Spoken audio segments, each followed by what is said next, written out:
Bismillahirrohmanirrohim. Assalamualaikum warahmatullahi wabarakatuh. Anak-anak solih, bagaimana kabarnya hari ini? Semoga kalian dalam keadaan sehat walafiat dan tetap semangat menyambut pembelajaran kita hari ini. Baiklah, kita mengawali dengan berdoa. Kali ini kita akan belajar tema 1, indahnya kebersamaan. Subtema 1, keberagaman budaya bangsaku, pada pembelajaran pertama. Anak-anak solih disimak videonya ya sampai selesai. Semoga anak-anak bisa memahami penjelasan dari Ustazah. Baiklah, adapun tujuan pembelajaran yang akan kita capai pada pertemuan kali ini, yang pertama, siswa mampu mengidentifikasi gagasan pokok dan gagasan pendukung. Yang kedua, siswa mampu menyebutkan keragaman budaya dari teman-teman sekelasnya. Yang ketiga, siswa mampu menjelaskan cara menghasilkan bunyi dari beragam benda di sekitarnya. Anak-anak solih, apakah kalian tahu bahwa Indonesia terdiri atas banyak pulau, suku bangsa, tarian, rumah adat, serta agama?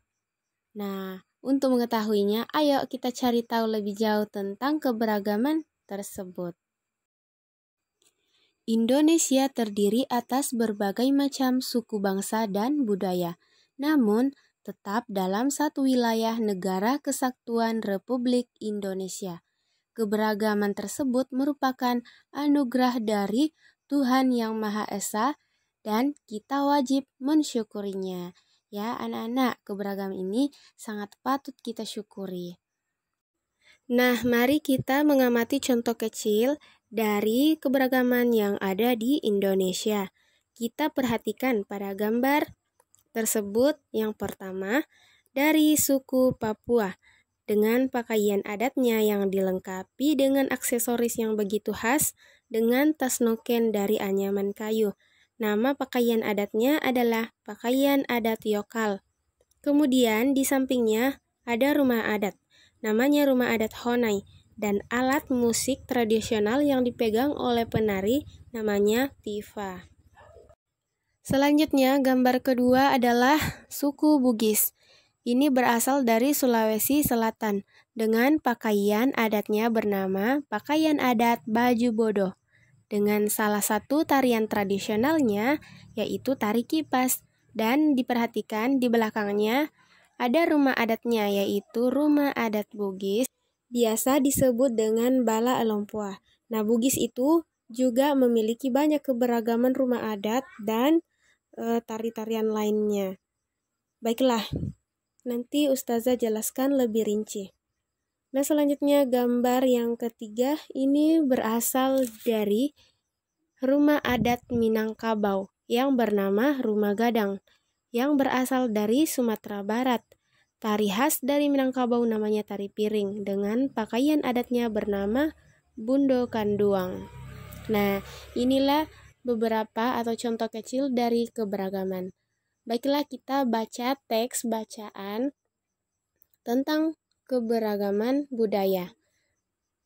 Sebelum kita membaca teks bacaan keberagaman budaya, kita harus mengetahui bahwa di setiap bacaan biasanya terdapat atau terdiri atas beberapa paragraf. Setiap paragraf memiliki gagasan pokok yang didukung oleh gagasan pendukung. Apakah itu gagasan pokok? Gagasan pokok adalah ide utama yang dibahas dalam suatu bacaan dan terdapat berupa kalimat inti atau berupa kalimat pokok paragraf. Selain adanya gagasan pokok dalam setiap paragraf, terdapat pula gagasan pendukung. Gagasan pendukung ini merupakan uraian atau penjelas ataupun tambahan informasi dari gagasan pokok. Ayo membaca keberagaman budaya. Paragraf pertama, bahasa daerah. Setiap suku bangsa mempunyai bahasa daerah yang berbeda. Bahasa daerah merupakan bahasa yang digunakan dalam bahasa pergaulan sehari-hari di suatu daerah tertentu. Beberapa bahasa daerah yang ada di Indonesia antara lain bahasa Jawa, Batak, Sunda, Bugis, Sasak, Banjar, dan Betawi. Bahasa daerah perlu dijaga dan dilestarikan. Untuk menjaga kelestarian bahasa daerah, murid-murid diberi pelajaran bahasa daerah. Bahasa daerah merupakan kekayaan budaya nasional. Nah, dari paragraf pertama teks bacaan tersebut, marilah kita menemukan gagasan pokok. Gagasan pokok itu biasanya terdapat di awal dan akhir paragraf, namun lebih sering berada di awal paragraf. Setelah membaca teks bacaan tersebut, dapat kita ketahui bahwa gagasan pokok pada paragraf pertama adalah setiap suku bangsa mempunyai bahasa daerah yang berbeda. Nah, berikut adalah gagasan pendukungnya. Semua kalimat yang menyertai atau yang menjelaskan secara rinci dari gagasan pokok tersebut. Berikut gagasan pendukungnya mulai dari kalimat bahasa daerah merupakan bahasa yang digunakan dalam bahasa pergaulan sehari-hari di suatu daerah tertentu. Beberapa bahasa daerah yang ada di Indonesia antara lain bahasa Jawa, Batak, Sunda, Bugis, Sasak, Banjar, dan Betawi. Bahasa daerah perlu dijaga di kelestariannya. Untuk menjaga kelestarian bahasa daerah, murid-murid diberi pelajaran bahasa daerah. Bahasa daerah merupakan kekayaan budaya nasional. Nah, itu merupakan gagasan pendukungnya. Selanjutnya, kalian bisa belajar atau berlatih menemukan gagasan pokok dan gagasan pendukung dari setiap paragraf yang ada di bukunya.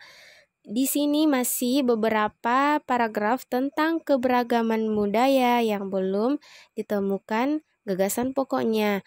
Wah, ternyata keberagaman ini banyak ya, karena masih ada tentang rumah adat, kesenian adat, upacara adat, makanan tradisional, kain tradisional, dan senjata tradisional. Setelah membaca teks bacaan tentang keberagaman budaya, ternyata budaya Indonesia sangat beragam. Apa yang membuat setiap budaya berbeda?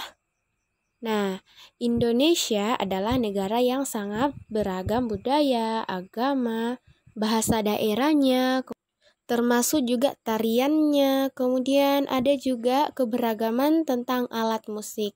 Dari sekian keberagaman, kita harus saling menghargai. Sebagai anak Indonesia, kita harus bangga terhadap keberagaman yang ada. Menghargai perbedaan merupakan wujud dari semangat persatuan dan kesatuan. Selain kaya akan budaya, tarian, dan makanan khas daerah, Indonesia juga kaya akan jenis alat musik.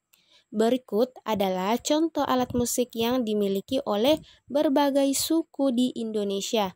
Cara memainkannya pun berbeda-beda, seperti yang ada pada gambar. Ini ada angklung. Angklung ini berasal dari Jawa Barat. Cara memainkannya dengan cara digoyangkan.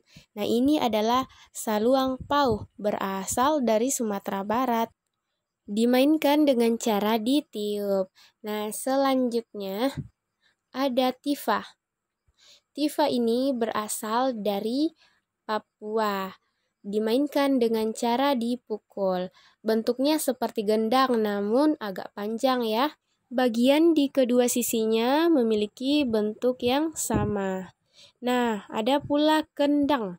Berasal dari Jawa Barat, dimainkan dengan cara dipukul.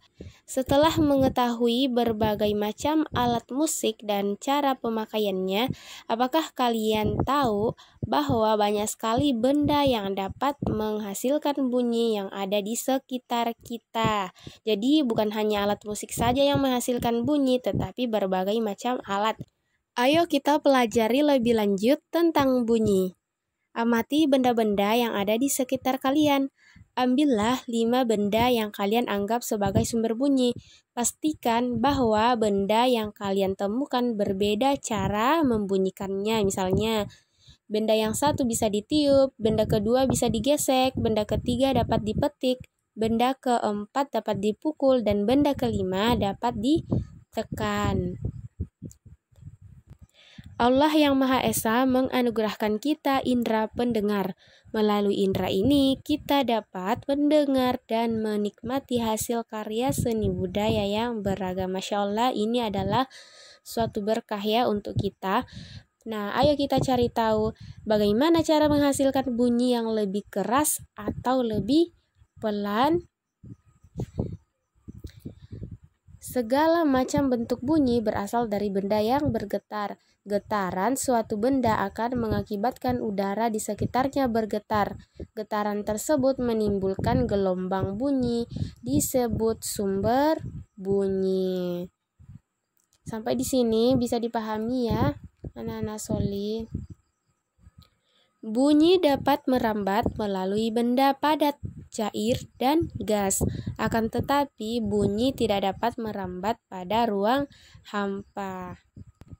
Nah, Ustazah harap setiap anak akan menyiapkan 2 jenis barang atau benda yang ada di rumahnya, dan kita akan praktekkan bunyi saat pembelajaran tanggal 5 Agustus 2021. Sekian video penjelasan dari Ustazah. Oleh karena itu, setiap menutup pembelajaran senantiasa ditutup dengan berdoa. Sekian, wassalamualaikum warahmatullahi wabarakatuh.